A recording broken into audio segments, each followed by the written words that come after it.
Dachana jirra qopheessitoota kumbaratam Abrahaam Birruu yeewun ingdaati fanguyyoo waaroo abba jirmaati saati tokkoof waliin turuuf taana ajandaalee gargaara Oromiyaa ilaallatan Itoophiyaa wal qabatan akkasumas waan addunyaan kee jirtu saati tokkoof waliin turre santimuuf jirra nu dhiyaadhaa saniin jenna baq dhuftan nagaan gaafanne guyyaa Herbuus laba daawwattoota keenya deebinee wal agarreeti jirra akkuma guyyoon kaasee odeessaalee keenya har'aatiin ajandaawwan jajjaboo biyya keessaa fi keessumaa dhimmoota Itoophiyaa ilaallatan baay'ee irratti marii goonaa haga xumuraatti wajjin turaa isiniin jenna.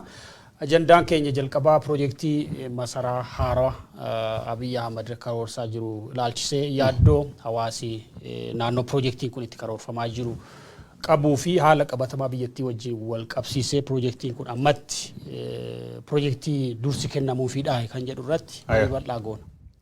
Gama kan birootiin namoota 100 addunyaa keenya irratti dhiibbaa uuman bara 2021 keessa namoota dhiibbaa uuman jechuun Times Magazine namoota qabatee bahe keessa Abiy Ahmed keessatti eeramee jira. Abiy Ahmed kallattii kamiin dhimma kana keessatti kan eeramuudhaaf danda'e ulaagaan namoota 100 dhiibbaa uuman jedhamuudhaan ittiin Abiy Ahmed filatame maali waan jedhu bal'ifnee ilaalla. Miidiyaaleen mootummaa kan isaan jechaa jiran waan biraati. Dhugaan lafa jiru ammoo kan biraati. Dhimma kana ilaaluun barbaachisaadha. Yaa hammaleelle jilli qondaaltota United States of keessa qabu dhaabbata bakka mani murtii akka dila addunyaatti argamu. Heegitti malanii jiranii waan kana wal qabate biyyoota addunyaa hedduu keessatti dhiibbaa mirga namummaa maamtuun dagalamuu jirti namni dhumachuu jira warroota waan sun hojjetan itti gaafatama godhu jedhanii jiranii achi keessa warri taargeet godhanii deeman Itoophiyaa, Ukraine fi Burmaan keessatti argamu. Hammaleelle dabalataan dhaabbati baqattoota addunyaa United Nations High Commission for Refugee waggaa kan bara 2022 addunyaa guutuurraa namooti miiliyoon 100 ta'an baqatanii jiranii biyyi isaan irra godaanan jiran jedha. Waggaa dabre miiliyoon 90 ture. Barkan ammoo miiliyoon 10 dabalee jira. Itoophiyaan armallee keessin argamti.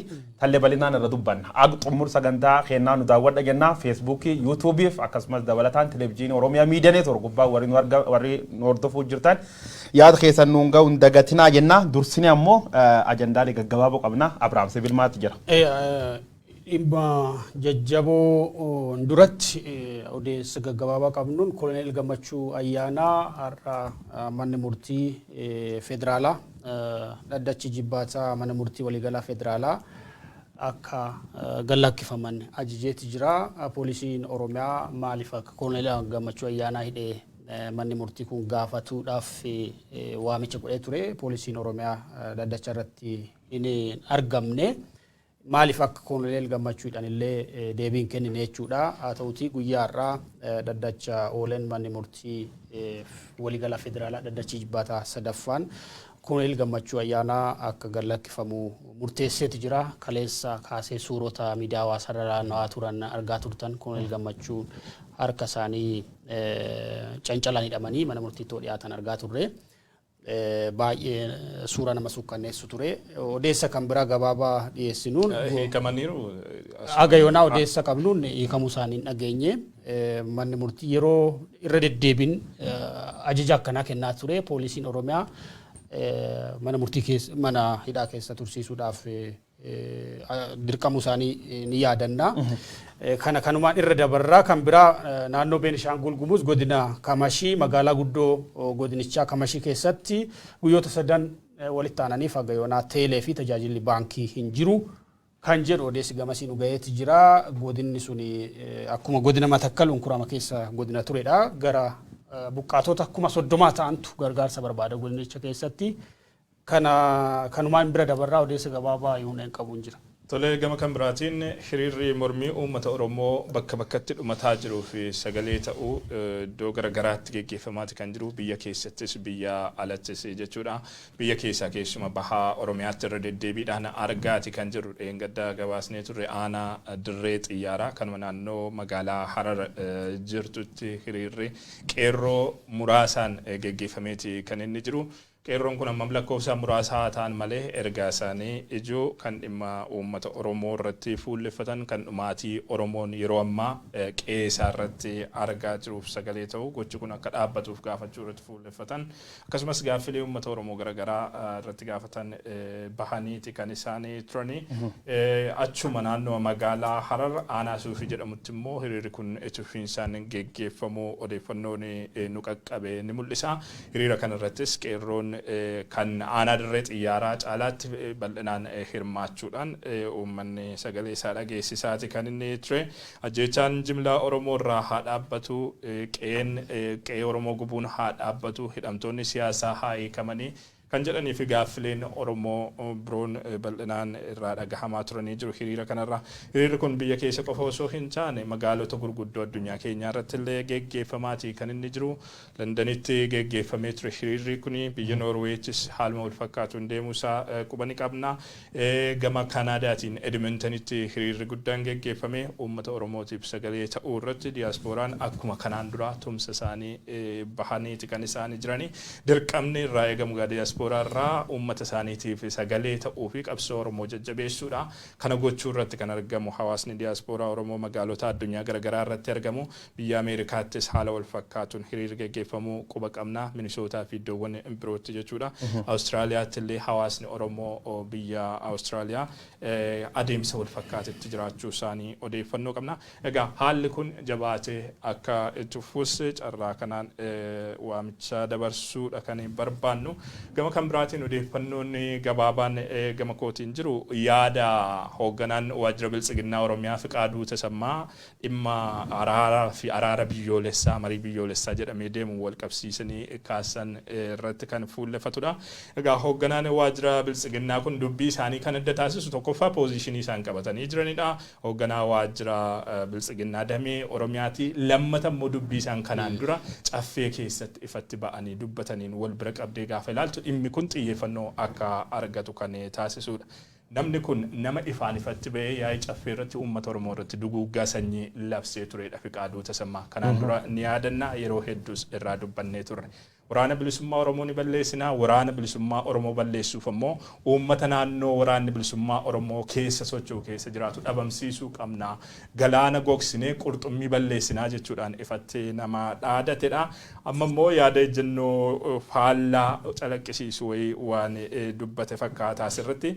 Fiqaaduu Tasammaa akka fuula Feesbuukii waajjira paartii biltsiginnaa Oromiyaa irraa arginetti yookaan akka achirratti ibsametti rakkoo siyaasaa biyya kanaa furuuf fallidhumaa ilaa fi ilaameen mari'achuun araaraa fi dhiifamaan ajandaa ka'umsa wal dhabdee cufanii darbuu barbaachisaa yaada jedhu calaqqisiiseeti kan inni jiru.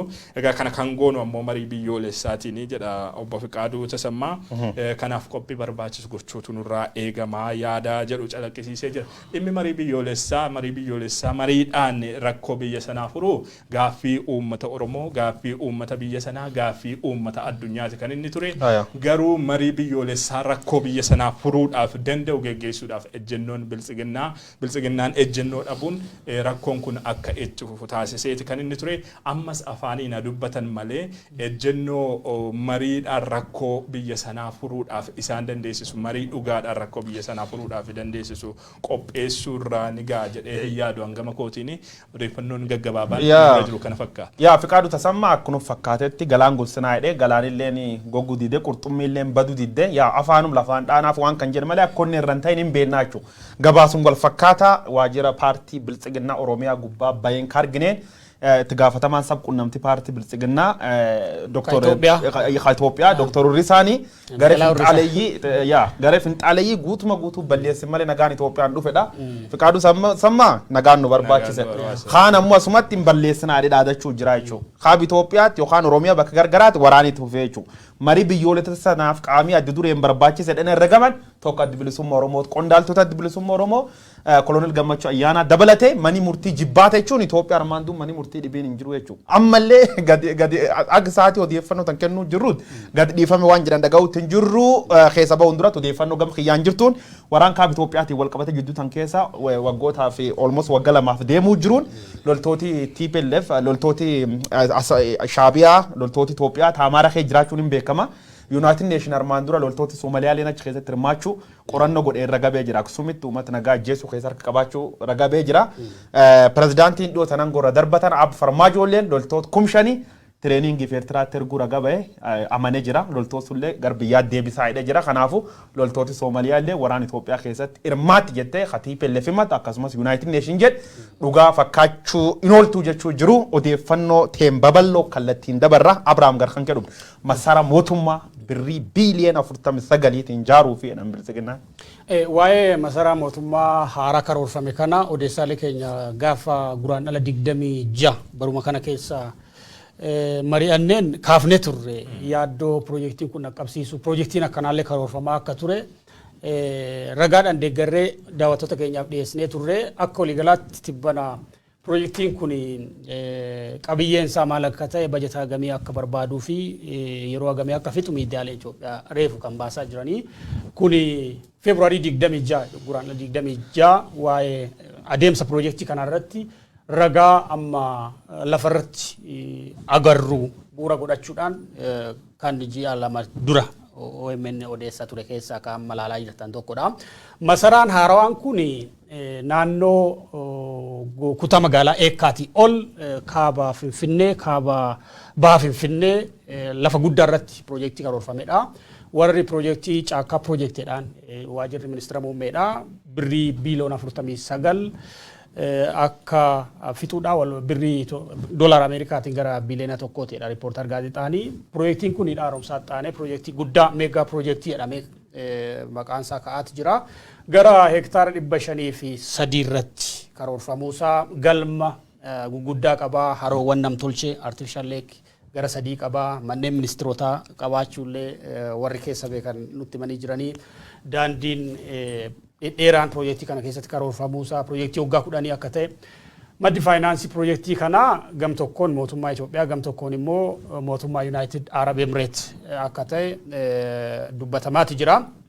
Piroojeektii kanaaf aga yoonaatti wanni jalqabamee jiru kan lafarratti odeessa qabnuun gabaasa Itoophiyaan riippoortarii kana keessatti gara kiiloomeetira 20 kan ta'u daandiin eegalamee jiradha.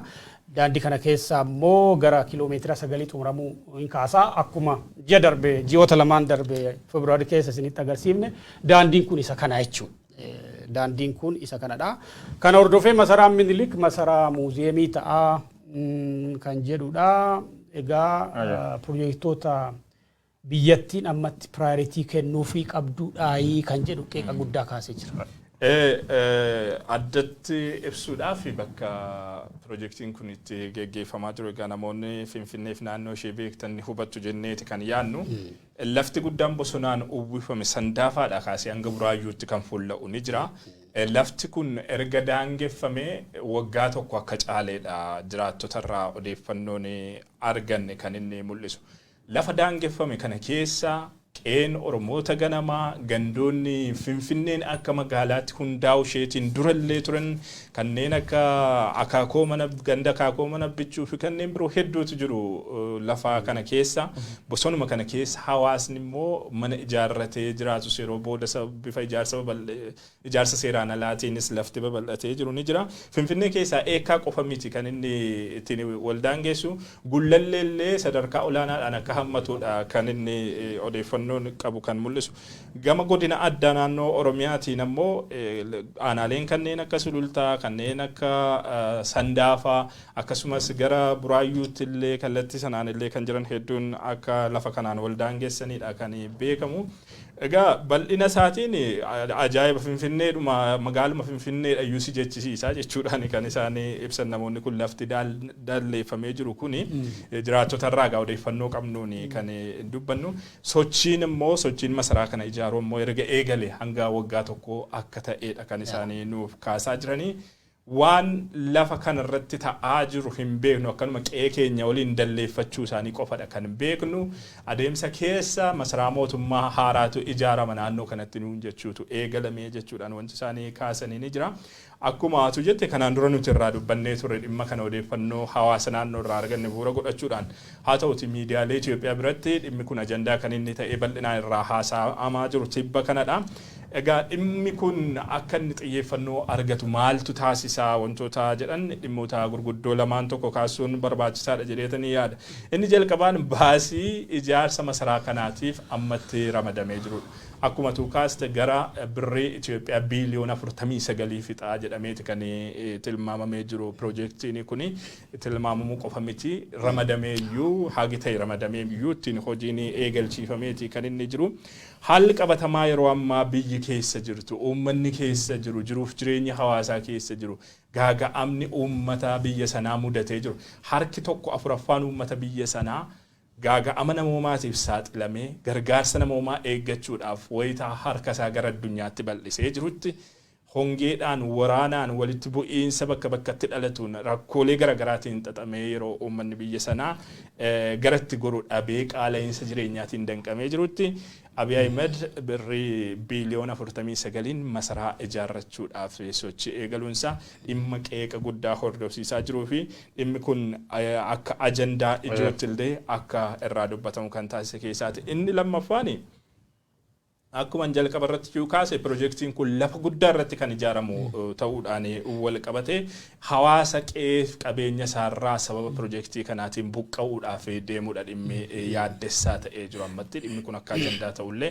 kan barbaanneef keessaa tokko jechuudha. Akkuma jalqaba irratti kaase qee Oromoota ganamaa kan lafuma sanarratti abbootiin isaanii akaakileen isaanii abaabileen isaanii waggoota 100 meeqaaf jiraataa turan dabalatee lafa daangeffame kana keessa hawaasni jiraatu qotee bulaan jiraatu uummanni bakka jireenya isaa godhatee jiru abbootii warraa kuma dhibbootaan lakkaa'amu akka ta'edha kumaatamaan lakkaa'aman kuma dhibbaan ta'uu danda'a baay'eeyyuun lafti piroojeektiin irratti karoorfamee jiru harki 75 ragaadhuma Itoophiyaan riippoortarii irra ba'ee lafa Oromiyaati. Harka 75 jechuun lakkoofsa hektaara 534 jedhan kana itti dhufa lakkoofsi kanaa olidha baay'ee bakkee manni irra ooludha malee lakkoofsi bal'inni lafa piroojeektiin kun irratti karoorfamaa jiru daandii dabalatee haroowwan dabalatee gara hektaara 2400 ta'anaan jedhan warri piroojeektii kan dalagaa jiran jechuudha. Lafti parsantii 25 lafa Finfinnee keessaa piroojeektiin kun fudhachuuf jiru. Malee harki 75 lafa Oromiyaa. Kana gaafa ilaaltu qonnaan bultoonni abbootii warraa uummanni jiraattonni kuma dhibbootaan lakkaa'aman akka qe'ee kanarraa buqqaafamuudhaaf jiranidha kan arginu. Kun hundumtiyyuu kan ta'u masaraa Abiy Ahmediin ijaaruuf osoo masaraan mootummaa lafa hektaara 40 sanaa ol irratti ijaarame handhuura Finfinnee 4 kiiloo bakka jedhamu jiru. Suni nan barbaachisu sana muuziyeemiin godha jechuudhaan Abiy Ahmed dhimmoota xiyyeeffannoo argachuudhaaf malan meeqa osoo jiranii gara masaraa ijaarrachuutti ceheeti kan inni jiru. Gocha Abiy Ahmed guddoo nam kofalchiisa dhuga dubbachuuf yoo waan kana ajenda kaa'amne irraa soomnu masaara mootummaa ijaaru yookaan naannoo babal'isuun carraa hojii uumaa biyyi guddisaa maaliif faallessanii warri waan akkana yaadiin jira. Itoophiyaa keessa bara TPLF illee arginu qotee bulaa yookaan buqqisan beessee midhaan hin binneeffatti kennanii sossobanii irra fudhatan. Bara kana ammoo waan arguu jiru practically Oromiyaa yookaan naannoo Finfinnee qofa osoo hin ta'in baadiyyaa Oromiyaa keessatti uummata lafirra buqqisanii yoo uummati maaliif lafirra nu biqqiftan jedhe nama ammach waa'ee misooma dur dhaabate jeessa jedhanii publicly Boronatti qabatanii miti dirree xuyyuura banuu fedhanii nama waan dirree xuyyuura gaafate publicly fannisa jedhanii horteette kaadiree murteessitii jechuudha. Waan wallafisa gaafate. Laayivii waraabamaa ture. Laayivii waraabamaa ture. Waa'ee dirree xiyyaaraa naannoo kanatti karoorfamuu namni mormitoo jiraatte. Ijjeessaa jedhan. So amma Abiyyaan gocha kana kanarra maal baratti seeta. Warri king jedhaniin kun warri meentaaliitu nugusummaa qabu kun inni istaayilii warra akkanuma. Istaayiliin Abiy Ahmed tolchuu jiru intanaa wal fakkeessuu hin dandeetta. Mahammadu Gadaafiin xiqqoo tokko walitti dhiyaata gimmoor abboomisaa Haile Sillaasee fakkaata. Haile Sillaasee seenaa isaa yoo dhageettan taate bara 1977 gaaf namni beelaan dhumatu walloo uummata agas buqqa'ee kaabirra gar kibbaatti gaaf inni baqatee uummati naannoo kaabaa kun hedduun Oromiyaa keessa qubata kana saree isaatii guyyaa 10 sangaloonii qalturee jechuudha. Garte birthday isa EBC akkasitti hundeeffam baay'ee kursa galchanta mija birthday yookaan guyyaa dhaloota Haile Sillaasee kabajuuf ETV'n tamsaasisa kallattii jalqaba akkasitti eegalee jechuudha. Mahammad Gadaafi xiqqoo tokko inni goomuu fi Abiyyi maali wal fakkaatama bi garee wayi tokko midhaan nyaachisa gareen tun namni mormitu jechuudha. Bakka nugusa manjaaruu jira bii guddisuu jira gonfeetu inni warqa dhaantiifachuu is defend goote warqa nama maal goote tirfaa fi kennaaf Mahammad Gadaafiin obru guddoo qaba achi loon horsiise loon lakkoofsin qabne horsiise ilmi hiyyeessaati aanan loon suni elmee kennaaf jechuudha. akka guddisaa agarte doolar 500 faana loonii waliin kennaaf. Abiyyi Ahmedam lafa Oromoo tagan geettirra fudhate garee wayii namoota muraasa nama isa taachirra madee propaagandistooti isa kan guddina irratti. Gaafi guddaa yoo ayyuu kaaftanii deserve goona birri miiliyoona 49tiin masaara jaaruu sa'aatii tanatti Itoophiyaan umni qabdi. Tan callam gaafin guddaa yoo gaafatamu qabdu. Biyyi addunyaarraa internal displacement namoota keessa buqqaan callaan addunyaan tokkoffa gubbaa jirjettu. Biyyi waraanaan bututte diinagdeen biyyatti sadarkaa kan gubbaa jirtu. Biyyi qaala'insi jireenya sami koree nami guyyaa keessa sadi dhiisi tokko nyaachuu dadhabe. Agarta biyyi hongeen nam gaagaatee ilmi nama beelaan du'u jiru. Gabaasa ammaan tan argachuu jiru Oromiyaa kutaalee gargara keessa irdeebii lubbuun nama beelaan du'u jiraachuu dhaga'u jira jechuun. Biyyi uummati isaa miiliyoon 10 oli. Rakkoo beela hamtu kee jiretta UN gabaaste keessatti masaaraan mootummaa hundi qona dhiphatee ettee birri biliyoona 49 baaftee ijaarte waan guddoo nam saalfachiis. Birriin tun hedduunis mootummaa United Arab Emirates irraa nuu kennanii jedhan malee is a wash up. Birrum uummatu Itoophiyaa irra saaman wal fakkaata tolchaa turanii miti. Adaanecha beebee masaaraa man qopheessa magaala Finfinnee biliyoona gamiin ijaarte.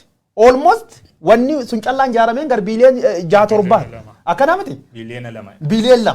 Birriin biliyoon 2 sun uummata Oromoo hamu buqqa kan fakkeenyaaf. Khaliid Oromiyaa irra buqqa'e, Kakib Oromiyaa irra buqqa'e, uummata sun deebifteen dhaabdu. Uummata sanaa yoom dhiphatan? This is my question. Kanaafuu nam saalfachiifti jechuudha. Biyya kana yoo biyyi taate biyya kana ijaaruu jira. Haan lammeessoon laf qotee bulaa warada 5 cover gooteedha. Am gabaasii reporter jedha Abrahaam akka ragaa qabdutti hektar 2,000 ol. 2,400 ol. Warri ammoo hektar 500 wayiidha. Hektar 500 waan hunda ta'ee warri keenya akkasitti uumanii wannoon hin jiru nuti nuwaa fixanu kan fixanii ta'u gar tokkuma dhaqanii fudhatan malee otoo uummata hin dubbisin orienteeshinii wayii hin kennin yookiin immoo isin akkanaa garanaan baatu garanaan buutu otoo hin jedhin qe'ee keenya akkanumatti dhufanii nu dorgaa jiru. Bunallee tumuu hin dandeenyu amma dur dambiidha Finfinneedhaa dhufa amma immoo federaalii lafa nu biraa qabu siin beekanii federaalii akkatti lafa bulchusi.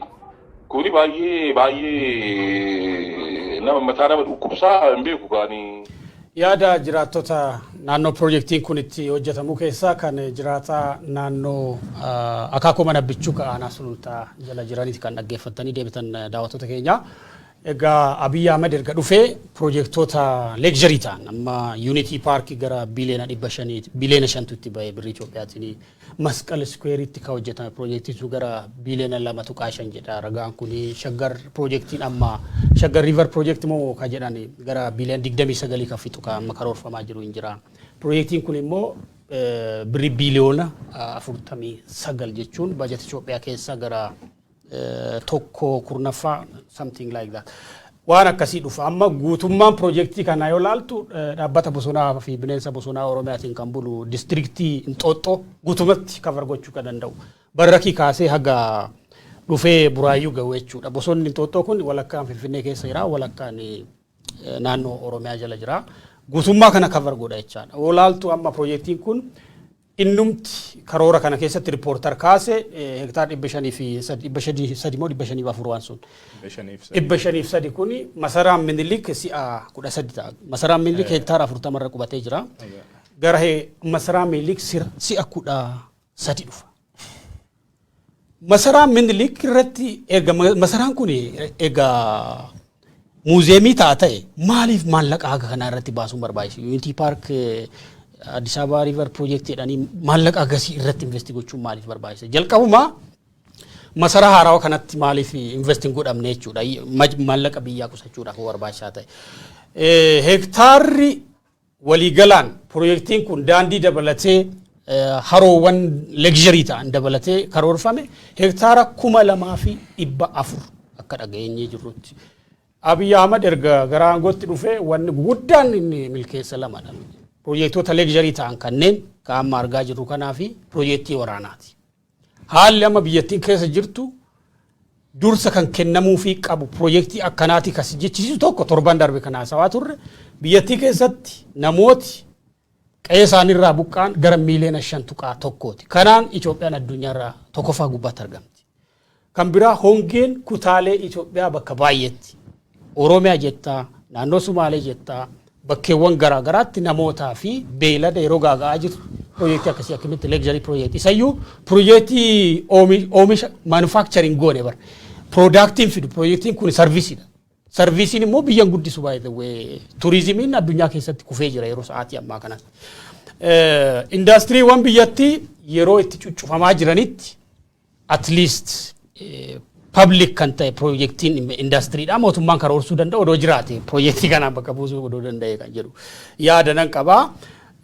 Odeessa har'a gaazexaan Keeniyaa tokko The Standard baaseen Itoophiyaan projektii Agwaa keessaa haqamuu isheetiin Keeniyaan shilingii Keeniyaa biiliyoona 10 tirfii argattee jedha. Kana jechuun maal jechuudha beektaa? Kootaan Itoophiyaadhaa birrii dolara miliyoona 86 kan Keeniyaan argatte.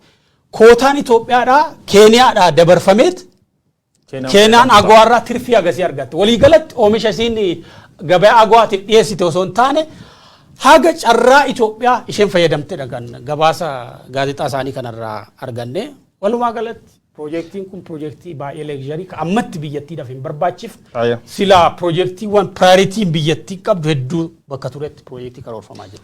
Ani projektiin tokko gaafa karoorfamu bu'a qabeessummaa isaatiin madaalamee hawaasa biyya sanaatiif bu'aan buusuun madaalamee kana ulaagaalee kanneen irra dhaabbate projektoonni wal fakkaatan kanaan dura kan hojjetaman bu'aa isaan argamsiisanii madaalameeti kan karoorfamu. Amma projektoonni bulchiinsa biyya erga aangootti dhufee hojjetaman Unity Parkii jedhi Shaggar Parkii jedhi kan laggeen Finfinnee jedhi Kooyishaaf maaloo jedhamu sanas dabalate amma bu'aa isaan biyya sanaaf argamsiisan maalidha? Bu'aan isaan jiruuf jireenya uummata biyya sanaa jijjiiruu keessatti taphatan tokko jira. Gamoowwan gurguddoon ergasii ijaaraman bu'aan isaan uummata biyya sanaatiif buusan tokko jira. Isaan kunniin bu'aa tokko osoo hin buusin akkamittiinidha projektii kaapitaalli bajeta biyyattiirraa harka 10 qooddatu bifa haaraadhaan kan itti karoorsite michooti yookaan maal jedha komfortii jenna afaan oromootiin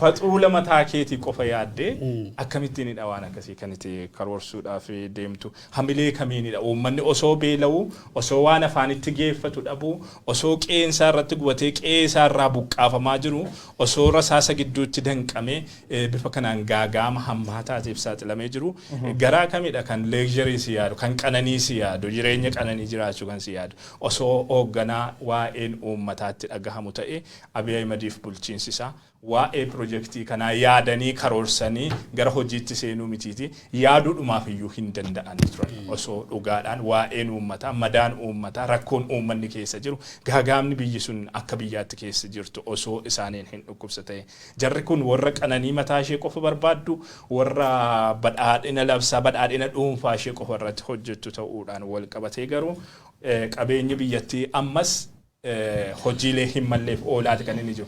Amma bajeta kanaaf gargaarsa United Arab Emirates hojiirra oolaa yookaan sanaan hojjetama bajanni projektii kanaa jedhamee wanti odeeffamu jiru. Kun sobadha. Biyyi qabeenya amma kana dhangalaastee ittiin masaraasitti ijaartu hin jirtu. Yoo jiraattes immoo biyya harka lafa jalaatiin biyya sirraa bitteeti kan isheen kana siif hojjetu yookaan dantaa mataa ishee waan kabachiifattu dantaa biyyaa dabarsiteetti gurguraa jirtaa jechuudha. Kun adeemsa keessatti wanti saaxilamu numa jiraata. Akkanumaan lafaa ka'ee dhufee diroonii sin hidhachiisu biyyi. Tarkiin yeroo diroonii oomishtee as ergitu yeroo meeshaa waraanaa oomishtee as ergitu tokkoffaa seerota idil addunyaa wantoota isheen cabsitu wantoota isheen ofii isheetii riskii ishee fudhattee ittiin si gargaartu sun ni jiraata. Riskii sana immoo akkanumaan hin fudhattu bu'aa mataa isheeti dantaa mataa isheeti waan sana keessaa argattu waan qabduufidha. Dantaan Abiy Ahmed Turkiidhaaf dhiyeessuu danda'u immoo dantaa biyyaa dabarsanii gurguruu yoo ta'e irraan kan hafe wanni biraan jira jedhanii yaaduun hin danda'amu.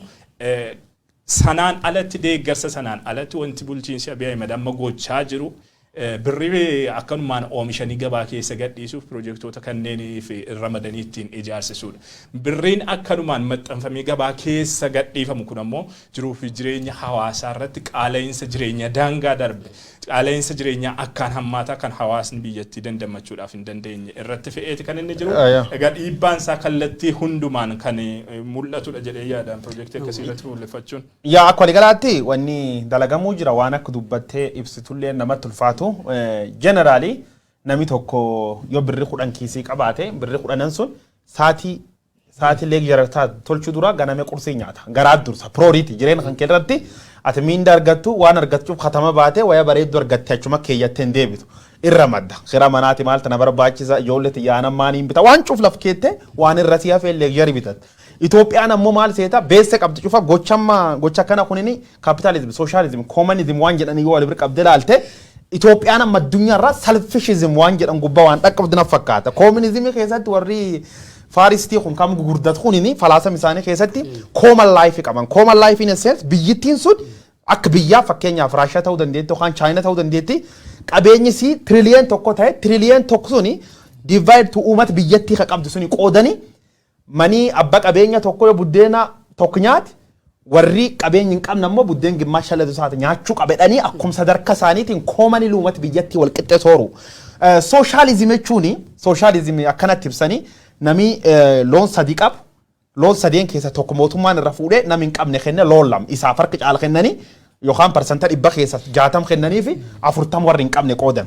Kaapitaalizimii jechuun ammoo namoota keetti loon shayyoo qabaattee loon shan elmattatu fi namoota keetti kaloon tokko qabirra bittee of loon jagudhatte namsun tikse kan kee godhataa jechuudha. Itoophiyaan namsun illee rukuttee maali? Loon hundumaan fudhate. Loonuma mootummaan fi fudhate warri sun ammoo hojii xixiqqoo kennaaf jechuudha. Tikse godhata. Yaa uummati biyyatti agi tokko tiksee illee ta'in argata. Habar bilxiginnaa maan argan salfishizime ta'an salfishizime jechuun kunini piroojeektii Abijjaar daawwadhee roddu magaala Finfinnee irraan fagaatu. Kooshaa yoo dhanillee Finfinnee raadaaruu mayii tokko haan Finfinnuun babbareechu. Masaara mootummaa namichi kun ammoo du'e laf meetira sadii aguma kan meetiru minaa qotanii fiyyuu. Abuyyaa dumtook fuulir buusanii boolsuun gad darbatanii iyyuu. Lafa eektara kum lamaa fi dhibba furii ol qote bula 170 buqqifte haumati biyyattii beelaan duujju ha biyyattiin diigamuuf qarre du'a gubbaa jirtu piroojeekta kan gajjaaruuf waan lammi nama gaagaaniif hin beeknu jechuudha. Haadireen biltsiginnaa cufti meentaalitiin isiin hidhamte biltsiginnaan birri 10 kenniteef innaan niituuf hin gurguratte. Tunarra baafii miti dhugaa piraaktikal argine jira. Beeloftooti biltsiginnaa dabalamtuun cufti Oromoo gurguratte keessumatti itti baay'ate. Warri durii oppidiyoo dullatti tan kee jiru hin gooma xiqqoo. Tam malatti dabaramtuun inni dhukkubadha. Sabdoofte xiintofte birshaniif si jeeftee jechuudha. Birshaniif si gurguratte jechuudha. Amal badiin kunin falaasamuma biltsiginnaa kanirra madda kanaafuu biltsiginnaa selfishism. Social ideology addunyaa tajirti socialism capitalism communism keessa garana waan dhufu fakkaatti garuu karaan kun nu baasisa nu baasisu waliin daawwannaa jechuudha. Masaaraan isan jaartan sun uumatoo beelee qorqooruu isan achi guurtan sun sibiilum sun barri sun fa'a sanirraa ta'e gurgurataa jechuudha. Yookaan uumati sanirra saami khasaara dhibi keessa seentanii jechuudha. Gar dhibiin dhaxxana jechuudha uummata keessa jirani. Kanaafuu dhumisii waliin laalla tooppik itti aanfata bara. Gabaabsee dhuma maallaqi kun odoo maalirra oolee maal jijjiiruu danda'a kan jedhu gabaabsee. Baay'ee gabaabsaatiin qabne. Jaji gochaa akka deemu baay'ee manneen barnootaa meeqa ijaaruu danda'a jettee tilmaamuu hin dandeessa. In biiliyeens amma manni barnoota tokko miiliyoona 200 manneen barnootaa 4-5 ijaarta. Oromiyaa baadiyyaa fi magaalaa keessa. Mana barnootaa sadarkaa isaanii eeggatan jechuun isaaniiyyuu.